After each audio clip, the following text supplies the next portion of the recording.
In Fox 5 Health News tonight, a popular hair loss medication may cause serious side effects. Researchers say the drug Propecia, used for male pattern baldness, could cause severe depression. All right, let's find out more about this. Joining us right now to talk about it is Dr. Carrie Peterson from Lenox Hill Hospital. Thank you so much for being here. Great to be here, Ernie. Yeah, this is quite a story. I mean, a lot of men are on this drug. So tell us more about the study. We talked about depression, but there's more to it as well. Yes, there is. This looked at a very specific population of men.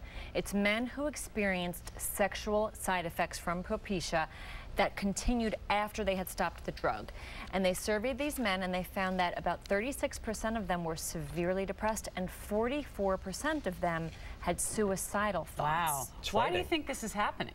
Well, the authors propose that it's either because the sexual dysfunction itself is causing men to feel depressed and suicidal, but another theory is interesting. It's that finasteride can cross into the brain, and in the brain it's known to lower chemicals called neurosteroids. And low levels of neurosteroids have been linked to depression. So perhaps it's hypothesized that the drug itself may induce these behavioral changes. So we got to watch that carefully, don't we? Absolutely. Yeah, okay. Let's talk about another very interesting study involving men here again. And what sometimes attracts them to those of the opposite sex. It's kind of an interesting study about who they're interested in at a certain time or period in their lives. Why, exactly. That's right. It looked at how the environment influences men's preferences in women.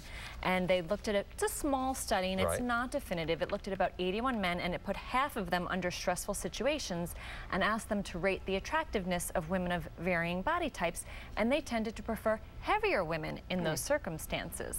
Does it have to do with their self-esteem, or?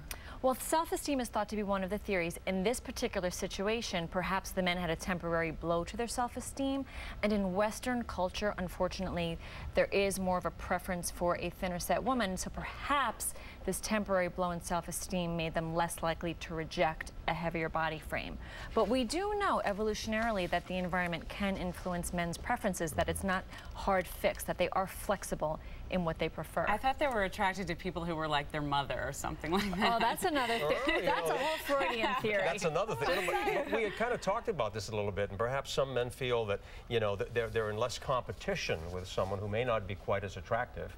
And their self-esteem will be okay because they won't be rejected. Well, that is another factor as well. Yeah. And actually, when you look at some studies, I mean, there's so many factors that are involved in what a man prefers. But for example, in countries that have scarcity of food, men are absolutely known to prefer fuller-shaped bodies of women because they're known to produce better, produce babies better, reproduce more easily, and they're also more likely to survive in food-scarce environments. And here in Western culture, oftentimes very thin women can be viewed as more frail and more likely to get sick, or perhaps less likely to be able to reproduce as well. All right. Well, when you come back again, doctor, you're going to have to tell us what women prefer. So oh, that's a good one. We'll have to look at those sides of the story here. Very interesting study, though. We get a lot of conversation on this tonight. It certainly should. All right. Dr. Carrie Peterson, thank you so much for joining us as always. Thanks, Ernie and Sharon. See you next time.